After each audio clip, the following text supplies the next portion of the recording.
अब हमको जो चैप्टर पढ़ना है वो इलेक्ट्रोमैग्नेटिक इंडक्शन है, यानी वैद्युत चुंबकीय प्रेरण। अब इसमें कुछ फॉर्मूलेज यूज़ हो गए जो कि तूने पहले चैप्टर में पढ़े होंगे, जो था अपना बेसिकली मैग्नेटिज्म जो भी था। उसमें चैप्टर का नाम अलग हो सकता है एनसीईआरटी में। तो उसमें बायो-सेवर्ट लॉ आया था एक, जिसके जिसके जिसके अंदर तूने एक करंट है, एक वायर है जिसमें करंट बह रहा है, तो उसके अराउंड भी एक मैग्नेटिक फील्ड होता है, ये उसने बताया था। किसी पॉइंट पे उसने मैग्नेटिक फील्ड निकलवाया था। और बाद में एक और आया था कि अगर कोई कोयल है तो उसके या बेसिकली इसका उल्टा, अगर ऐसा बोल सकते हैं कि मान लो ये कोई वायर जा रहा है, तो इसके यहाँ पे पॉइंट पे उसने एक मैग्नेटिक फील्ड निकलवाया था जो कि एल डिस्टेंस पे था। इसका कुछ फॉर्मूला था, बी बराबर के I D L by L. D L basically छोटे से एक पॉइंट के लिए था, बाद में तुम इसको इंटीग्रेट कर सकते हैं, ऐसा कुछ फॉर्मूला था। अब इसका यूज़ होगा इसके अंदर, इसलिए हम तुमको बता रहे हैं। तो ठीक है, हम शुरू करते हैं इलेक्ट्रोमैग्नेटिक इंडक्शन। मैं थोड़ा इंग्लिश में लिखूँ, मेरे को हिंदी में इसमें वर्ड थोड़ा नहीं मिल रहे थे। मतलब लिख भी सकता हूँ हिंदी में, लेकिन काफ़ी कठिन हो जाएगा, तो तू भी इसको इंग्लिश में देख के चल। बाकी इसके बाद में ट्रांसलेट कर लेना, हम हिंदी में बताते चलेंगे। इलेक्ट्रोमैग्नेटिक इंडक्शन, देखो क्या है। सो बेसिकली एक अपने साइंटिस्ट थे फेराडे, ठीक है। हमारे पास बायो-सेवर्ट लॉ है। बायो-सेवर्ट लॉ क्या कहता है? तो बेसिकली इसका जो जनरल आइडिया वो है कि अगर हमारे पास कोई करंट है तो उससे हमको मैग्नेटिक फील्ड मिल जाता है, बी मिल जाता है। तो फेराडे ने क्या सोचा कि अगर हमारे पास ई से आई से बी मिल रहा है तो हमको बी से आई भी तो मिल सकता है। तो उसने एक एक्सपेरिमेंट परफॉर्म किया, देखते क्या उसका सेटअप था। तो उसने क्या किया, हमारे पास एक कोयल ली उसने, बेसिकली इसको कुंडली बोलते हैं हिंदी में, कोयल ली ऐसे, ठीक है। और यहाँ पे उसने लगाया गैल्वेनोमीटर। गैल्वेनोमीटर तुमको पता है क्या, बहुत ही माइन्यूट से जो डिफ्लेक्ट भी मेजर कर लेता है उसको गैल्वेनोमीटर कहते हैं। यहाँ पे उसने एक चुंबक ली, मान ले एन है और ये ऐसे, और इसको ऐसे मूव करा इधर से इधर, ठीक है। उसने क्या देखा कि जो हमारा ये गैल्वेनोमीटर था, इसमें रीडिंग आ रही है, डिफ्लेक्ट हो रहा है बेसिकली, बहुत माइन्यूट से करंट पे डिफ्लेक्ट होता है, तो ये डिफ्लेक्ट हो रहा है बेसिकली। तो उसने देखा कि जैसे हम इसको रिलेटिव, बेसिकली यहाँ पे एक टर्म आती है रिलेटिव मोशन।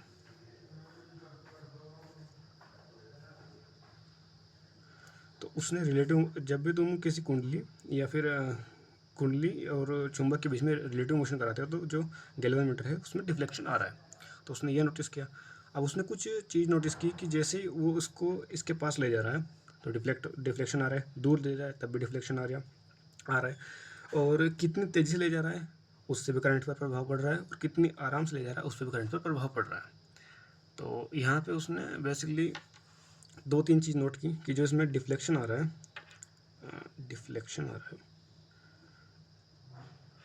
बेसिकली डिपेंड कर रहा है अपना, एक तो स्पीड बोल सकते हैं इसको कि किस स्पीड से वो जा रहा है। दूसरा वो मूवमेंट पर ही अपना जो है डिफ्लेक्शन दिखा रहा था। मतलब ऐसा नहीं कि अगर तुम इसको ले जा रहे हो और तुमने इसको स्टैटिक कर दिया तो वो डिफ्लेक्शन नहीं दिखा रहा है, वरना अगर ऐसा होता तो कोई दिक्कत ही नहीं थी, चुंबक को तुम रख दो और वो अपना करंट देता, करंट उसमें चलता रहेगा। तो ऐसा नहीं हो रहा है। जैसे जब तुम रिलेटिव मोशन कर रहे हो तभी उसमें करंट का डिफ्लेक्शन आ रहा है। तो डिफ्लेक्शन पे डिपेंड कर रहा है स्पीड पे और मोमेंट पे, मतलब मोमेंट होना चाहिए, रिलेटिव मोशन उसमें होना चाहिए, तभी उसमें तुमको करंट दिखेगा। अब यहाँ पे उसने बहुत सारे एक्सपेरिमेंट परफॉर्म किए, और उसने एट द लास्ट जाके एक हमको कुछ लॉज दिए जिसको हम फेराडेज लॉ बोलते हैं, जो कि दो हैं, तो तुमको जरा देखते हैं। लेकिन उससे भी पहले हम तुमको एक क्वांटिटी डिफाइन करना चाहते हैं जो कि मैग्नेटिक फ्लक्स। अब उसने देखा कि इसके चेंज होने पर ये हो रहा है, इसके चेंज होने पर ये हो रहा है, तो उसने एक सबको समराइज करके एक क्वांटिटी दे दी, इसको बोलते हैं मैग्नेटिक फ्लक्स। कुछ नहीं है, जो कि तुमने इलेक्ट्रिक फ्लक्स पढ़ा था सिमिलरली उसके जैसे ही है।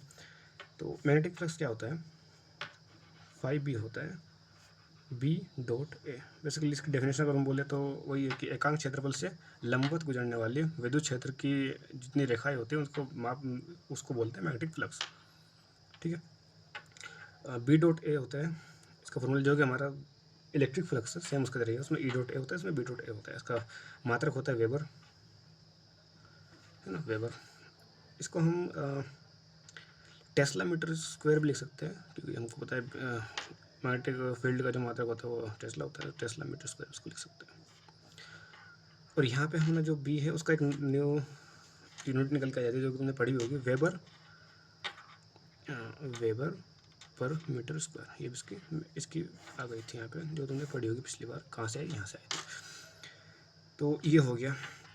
अब बेसिकली इसके ऊपर भी तुमको वही सवाल मिलेगा जो तुमने उसमें पढ़े होगे, उसको लगा बी ए कोस थीटा, 2-3 सवाल में बता देता हूँ कैसे आएंगे। मान लो एक सवाल लिख लेते हैं, इसमें मैं थ्योरी वगैरह थोड़ी कम ही मतलब लिखूंगा कम, बताऊंगा ज़्यादा, सुनते रहना, लिखने का काम बाद में कर लेना, क्योंकि फिर इसमें अगर मैं लिखने भी लगा तो बहुत बड़ा लंबा वीडियो हो जाएगा। तो देखो मान लो हमारे पास बी दे रखा है उसने 40 टेस्ला, मान लो ऐसे ही अच्छे, मतलब रीडिंग को मत जाना कितना ज़्यादा कैसे हो गया फिर कितना कम कैसे हो गया। बी उसने 40 टेस्ला दे रखा है, ए उसने दे दिया है 2 मीटर स्क्वायर, ठीक है। और उसने बोला कि जो एंगल है, angle between plane and B 30 degree है, ठीक है, 30 डिग्री उसने एंगल दे दिया है। अच्छा, जो तुमको पता, अगर तुमने पढ़ा उसको, तो जो थीटा होता है ये हम लेते हैं बी एंड ए के बीच में, यानी कि मैग्नेटिक फील्ड और एरिया वेक्टर के बीच में इसको लेते हैं। तो यहाँ पे इसने जो एंगल दिया है, मान लो प्लेन है अपना, मान लो प्लेन है अपना, तो उसने बोला कि प्लेन और बी के बीच में, मतलब अगर बी ऐसे जा रहा है तो जो प्लेन होगा ऐसे, तो इसके बीच में कितना दिया 30 डिग्री, लेकिन हमको लेना है किसके बीच में, एरिया वेक्टर, तो एरिया वेक्टर के बीच में कितना हो जाएगा 60 डिग्री। तो हमारा जो थीटा हो गया वो कितना आ गया 60 डिग्री, सिंपली वैल्यू पुट करो और आंसर निकाल दो। तो 5 भी हो जाएगा अपना बी ए कोस थीटा, ठीक है, बी ए कोस थीटा यानी कि 40 × 2 × कोस 60, फिर कहते हैं 1/2, यानी 40 इसका आंसर आ जाएगा, 40 वेबर, ठीक, यहाँ तक क्लियर।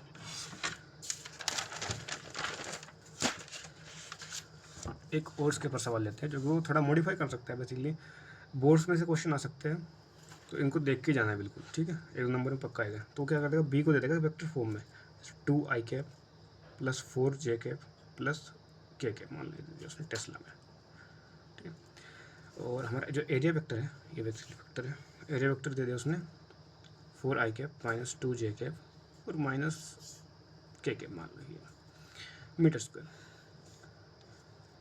तो वैसे जो हमने अभी पे देखा ना, जो वेबर थी उसकी यूनिट वो एसआई यूनिट थी, यानी अगर तुमको सब यूनिट को एसआई मिलेगा तभी उसमें जो वेबर आएगा वो एसआई में ही आएगा। तो टेस्ला भी एसआई है और मीटर स्क्वायर भी एसआई है, तो इसका जो फाइनल आंसर आएगा वो भी एसआई में आएगा, जो कि वेबर। तो थोड़ा ध्यान रख लेना, अगर उसमें क्वेश्चन आए कि मैग्नेटिक फ्लक्स की एसआई यूनिट क्या है तो वेबर लिखना है, ठीक है। एक दो मल्टीपल को सिंगल चॉइस क्वेश्चन में आ सकता है, आएगा ही बेसिकली लग रहा है। तो फाई क्या होता है, बी डॉट ए, तो इनका तुमको सिंपली डॉट प्रोडक्ट कर देना है। डॉट प्रोडक्ट तुमको पता ही कैसे होना है, आई की गुना आई से, जिस गुना जे से और के गुना कैसे। तो 2 × 8 प्लस -4 × 8 और माइनस का गुना, तो ये हो गया -1 वेबर। अब ये माइनस क्यों आया है, बेसिकली इसमें जो हम डिफाइन करते हैं अपना, मान लो कोई क्लोज्ड सरफेस है, ठीक, तो हम जो फ्लक्स डिफाइन करते हैं वो हम मानते हैं कि जो आउटवर्ड जाएगा उसको हम लेंगे एज ए पॉजिटिव, और जो इनवर्ड जाएगा मतलब इसके अंदर जाएगा तो उसको लेंगे हम नेगेटिव। तो जो आउटवर्ड होगा, आउटवर्ड उसको हम क्या लेंगे पॉजिटिव, और जो इनवर्ड जाएगा इसके अंदर जो प्रवेश करेगा उसको बोलेंगे नेगेटिव। तो बेसिकली यहाँ पे जो कहना चाह रहा है कि जो -1 इसका आया है तो वो प्रवेश कर रहा है, यानी इनवर्ड है, ठीक है। अब बेसिकली इसके वैसे सिंपली बहुत सारे केसेस बन सकते हैं कि उनको मैं डिस्कस कर लेते हैं। देखो क्या है, मान लो ये अपना बी है ये, और ए भी ये है, मतलब बी और ए जो है वो पैरेलल है, ठीक है। तो इसमें एंगल कितना हो जाएगा अपना 0, तो इसमें जो अपना फाई आएगा वो उसकी मैक्सिमम वैल्यू पे पहुंच जाएगा, जो कि होगी B into A, simply not a dot product, simply B into A. And हाँ, ये आउटवर्ड भी होगा, पॉजिटिव आ रहा तो ऑब्वियसली आउटवर्ड होगा, इसका फर्स्ट केस हो गया। दूसरा क्या हो सकता है कि दोनों एंटी पैरेलल हो जाए, यानी कि अगर बी इधर है और ए इधर है तो थीटा कितना हो जाएगा, वरना 180। इसमें फाई अपना जो है वो मैक्स आएगा। दिक्कत क्या हो जाएगी, वो निगेटिव आ जाएगा, तो क्या हो जाएगा, इनवर्ट हो जाएगा सिंपली, और कुछ इसमें अंतर नहीं आएगा। लास्ट केस बचता है कि मान लो ये अपना एक सरफेस है, इसका एरिया वेक्टर ये है ए, और बी जो है वो ऐसे इसके जो प्लेन है उसके पैरेलल जा रही है, तो उसमें जो एंगल आ गया अपना कितना कि 90 डिग्री आ गया। थीटा बराबर 90, कोस 90 इज 0, तो basically here phi max will be, sorry phi B will be 0। That's all. तो ये बेसिकली सिंपली थे कि कैसे कैसे तुमको करना है। इससे एक दो नंबर क्वेश्चन पूछ सकता है कि अगर दोनों पैरेलल हो तो उसमें क्या होगा, मैक्सिमम वैल्यू क्या होती है, इनवर्ड कैसे तुम डिफाइन करते हो, आउटवर्ड क्या होता है। तो बेसिकली छोटे छोटे क्वेश्चन में पूछ सकता है। हाँ, तो अब वापस आते हैं अपने, तो फेराडे ने अपना जो है फ्लक्स को अपना डिफाइन कर दिया। उसके बाद उसने अपने दो लॉज दिए जो कि देखते हैं। तो फेराडेज लॉज, अब इसमें दो लॉज थे, जो फर्स्ट लॉज है वो ऑब्वियस है कि तुम भी बना सकते हो कि when there is a relative motion between relative motion between a magnet and a coil, or you can say a coil, then we get a electromotive force। इसको ई में बोलते हैं, इलेक्ट्रोमोटिव फोर्स नहीं बोल सकते, इलेक्ट्रोमोटिव, हाँ electromotive force, then we get a electromotive force about coil.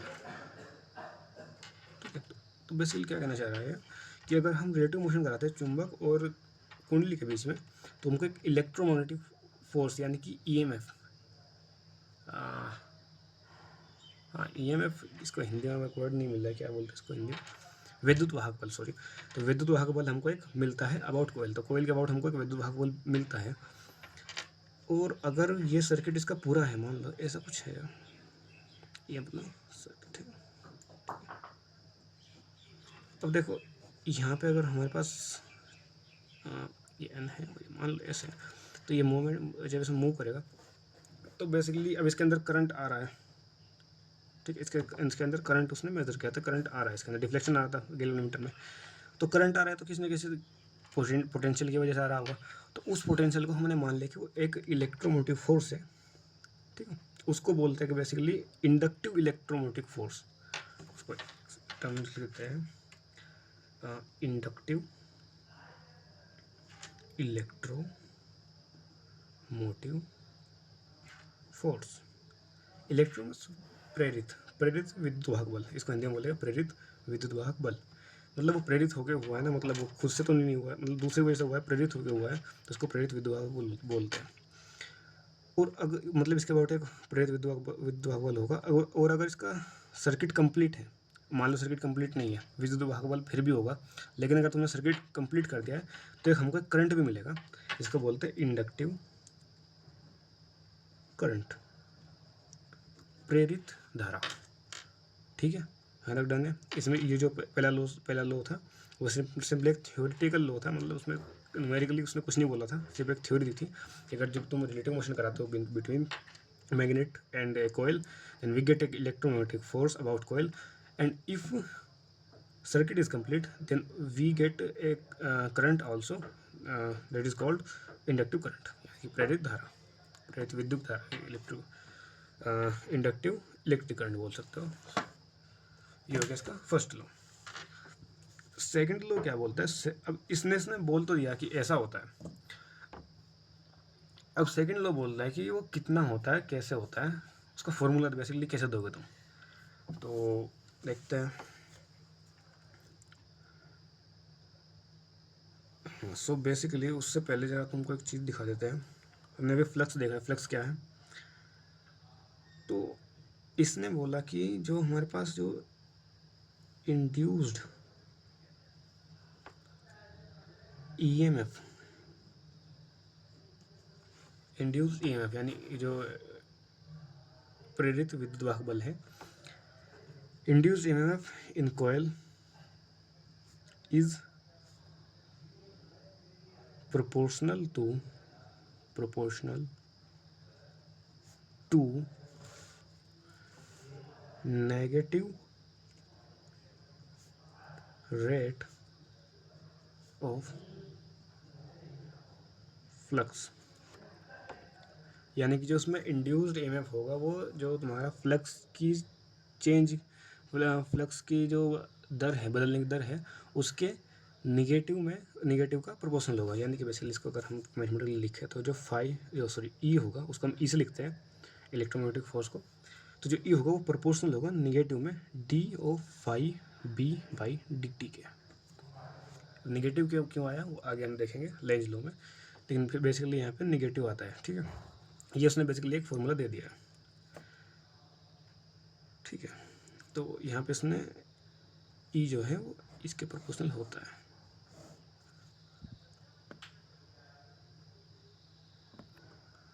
ठीक है, तो जब हम इसको फाइनल जाके सॉल्व करते हैं तो हमारा ई लगभग बराबर इतने आता है minus K D phi B by D T. यहाँ पर एक टर्म्स और आती है कि जो यहाँ पे जो अगर हम इसको सोल्व करें तो ई बराबर आता है something like minus K N D phi by D T. N क्या है, नंबर ऑफ टर्न्स है।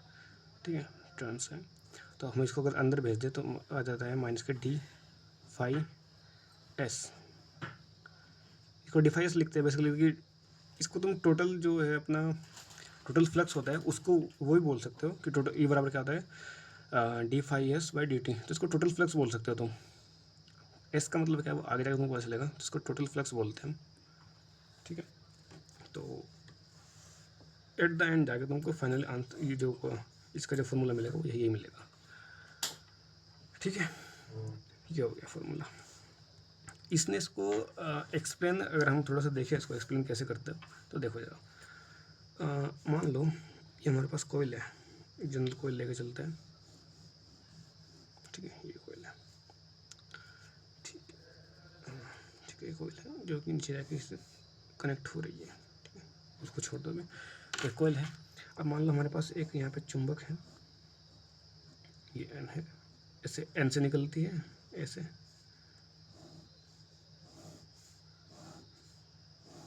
ठीक है, एन से मैग्नेटिक फील्ड लाइन्स निकलती हैं। तो जब तुम इसको मूवमेंट करोगे, ध्यान से देखना, अभी अगर मैं इस कोयल को देखूं तो इसमें सिर्फ कितनी तो मुझे लाइन्स निकल रही है, 2 निकल रही है। जैसे मैं इसको आगे बढ़ाऊंगा तो इसमें लाइन्स बढ़ जाएगी, पीछे हटाऊंगा तो घट जाएगी। तो इसका जो है, अगर तुम इसको एज ए यूनिट एरिया ले लो, एक एरिया यहाँ पे ले लो, तो उसमें क्या हो रहा है, फ्लक्स चेंज हो रहा है क्योंकि इसकी जो फील्ड लाइन्स है वो चेंज हो रही है, तो बेसिकली फ्लक्स चेंज हो रहा है।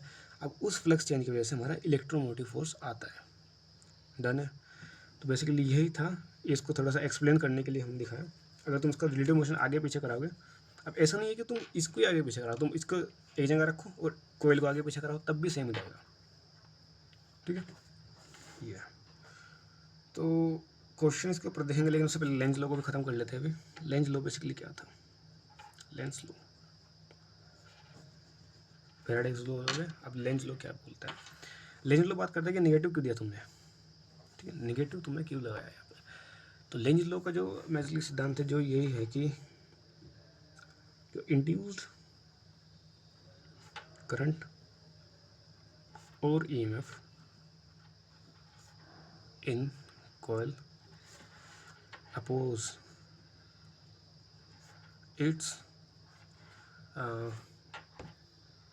इट्स ओरिजिन बोल सकते हो, या फिर जिसने इसको मतलब बेसिकली जो जिस कारण से ये जनरेट होता है ये उसको ये अपोज करता है।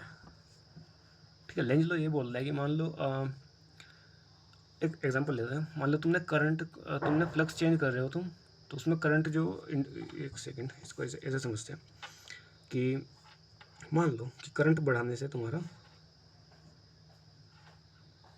करंट तुमने बढ़ाया, उसमें करंट आ गया ये करंट कोई आई नोट आई थी, करंट हमने बढ़ाया आई नोट आया, तो जो आई नोट आएगा ये इसकी जस्ट अपोज डायरेक्शन में आएगा, इसको कम करने के लिए। इसको मतलब ऐसे बोल सकते हो कि इसने इसको बनाया किसने, आई ने, आई बढ़ा तभी ये उत्पन्न हुआ। तो अब ये इस डायरेक्शन में जाएगा जिससे कि आई खुद कम हो जाए, इससे ये बना, तो ये इसको ये अपोज कर रहा है। इसको बेसिकली बोलते हैं सन किल्स फादर, सन किल्स फादर। तो बेटा जो है बाप को मारता है, तो इसका बाप हो गया, इससे बेटा हो गया, तो ये इसको ही मार रहा है, बेसिकली इसको अपोज कर रहा है। इस तरह से इसमें ले जाएगी। अब ऐसा लेते क्यों है, इसका भी एक एक्सप्लेनेशन है, देखते हैं कैसे। तो निगेटिव का मतलब यहाँ पे ये रिप्रेजेंट कर रहा है कि जो उसका ओरिजिन, मतलब जो उसका रीज़न है बनाने का, वो उसको अपोज कर रहा है, इसलिए यहाँ पे हम निगेटिव लेते हैं। ठीक है, अब निगेटिव लेते क्यों है वो देख लो फिर। एक क्यों लेते हैं देखो, मान लिया एन है, ये ऐसा है। अब यहाँ पे हमारे पास एक कॉइल है, ठीक है। अब मान लो हमने यहाँ पे एक ये वी वेलोसिटी से जा रहा है, ठीक है, ये वी वेलोसिटी से जा रहा है। तो अब ये वी वेलोसिटी जा रहा है, इसके पास कुछ काइनेटिक एनर्जी होगी K V square, half K V square, half M V square, sorry half M V square, ठीक। इसके पास ऑलरेडी वो एनर्जी है, ठीक। अब अगर इसमें मान लो करंट, कोई करंट पैदा हो गया, तो करंट पैदा हुआ है, तो यहाँ पे क्या मिलेगा हमको, एक इलेक्ट्रिक करंट मिल गया, ठीक है, एक इलेक्ट्रिक करंट हमको मिल गया, तो उसको बोल सकते हैं इलेक्ट्रिकल एनर्जी, इलेक्ट्रिकल एनर्जी। अब खुद सोचो, अच्छा ये ऐसे जा रहा है, ठीक है, ऐसे जा रहा है, तो हमारे पास हमको इलेक्ट्रिकल एनर्जी मिल रही है, इसकी एनर्जी में कोई चेंज नहीं हो रहा है, इसके पास हाफ एम वी स्क्वायर है, ठीक है। यहाँ पे इलेक्ट्रिकल एनर्जी मिलेगी, ये एनर्जी कहाँ से आई, क्वेश्चन ये है कि एनर्जी कहाँ से आई, ठीक है। तो ये जो क्वेश्चन है ये बेसिकली सीधा सीधा सवाल खड़ा कर देता है एनर्जी कंजर्वेशन पे, कि एनर्जी कंजर्वेशन फेल हो गया है यहाँ पे। लेकिन एनर्जी कंजर्वेशन फेल होता नहीं है जनरली, अगर तुम सिंपली इस फिजिक्स में जाओगे तो जनरली वो फेल नहीं होता है। तो यहाँ पे फेल कैसे हो जा रहा है, यहाँ पे फेल नहीं हो रहा है, बेसिकली जब तुम इसको ऐसे ले जाओगे तो पीछे एक फोर्स लगेगा, ठीक है। बेसिकली देखो, इसके इधर जाने से इसमें करंट आ रहा था, ठीक है, तो क्या करेगा, इसको इधर भेजना चाहेगा, सन किल्स फादर, तो बेसिकली इधर जाने से इसमें करंट आ रहा था, तो ये इसको उल्टा धक्का देगा जिससे करंट कम हो जाए, ठीक है। तो जिससे वो उत्पन्न हुआ है वो उसको ही बेसिकली अपोज करता है, तो ये पीछे इसको धक्का देगा, ठीक है। तो अब इसको एक फोर्स मिल रहा है, अब वी है, ठीक है। तो अब इसको वेलोसिटी कांस्टेंट रखने के लिए इस वी के अपोजिट में एक वर्क करना पड़ेगा, ठीक है, एक वर्क करना पड़ेगा उसको, वरना सिंपली ये नहीं जाएगा आगे, क्योंकि इस पर फोर्स लग रहा है। अब वो जो वर्क करता है ये, यहाँ पे इसको एक वर्क करना पड़ेगा। अब जो वो वर्क करता है वही अपना कन्वर्ट हो जाता है इलेक्ट्रिकल एनर्जी में। और ये अगर हम इस सिद्धांत को सही तरह समझे तो इससे हमारा जो एनर्जी कंजर्वेशन है वो भी फेल नहीं हुआ है, ठीक है। यहाँ से अपना जो एनर्जी कंजर्वेशन है वो भी फेल नहीं हुआ है। तो यही अपना लेंज लॉ की एक प्रॉपर एक्सप्लेनेशन है। अगर एग्ज़ाम में आता है कि लेंज लॉ को एक्सप्लेन करो 1-2 नंबर में, तो सिंपली तुम इसका सेंटेंस लिख के आ जाना। लेकिन अगर आता है वो 5 या 6 नंबर में आता है तो सिंपली तुमको पूरा थ्योरी लिख के आना है। यहाँ पर मैंने सिर्फ तुमको समझाया कैसे कैसे क्या हुआ है, वहाँ तुमको थ्योरी लिख के आना है। कैसे माना कि एक कुंडली है जिसके पास एक चुंबक है, वो वी वेग से गति कर रहा है, इस तरह प्रॉपर लिख के आना है, तभी नंबर मिलेगा, ठीक है। तो लेंज लॉ की यही बेसिकली एक्सप्लेनेशन हो गई कि उसको एक वर्क करना पड़ेगा, इसके जो अपोजिट फोर्स यहाँ पर निकलेगा, उस फोर्स को, ये फोर्स हमने माना लेंज लॉ की वजह से, तभी जाके हमारा जो एनर्जी कंजर्वेशन है वो सेटिस्फाई हो पाया है। अगर लेंज लॉ नहीं होता तो फिर ये सेटिस्फाई नहीं होता, यहाँ पे एनर्जी कंजर्वेशन फेल हो जाता। तो यहाँ पे जो इलेक्ट्रिकल एनर्जी आई है वो बेसिकली जो तुमने वर्क किया है इस फोर्स के अगेंस्ट, उसकी वजह से आई है, ठीक है।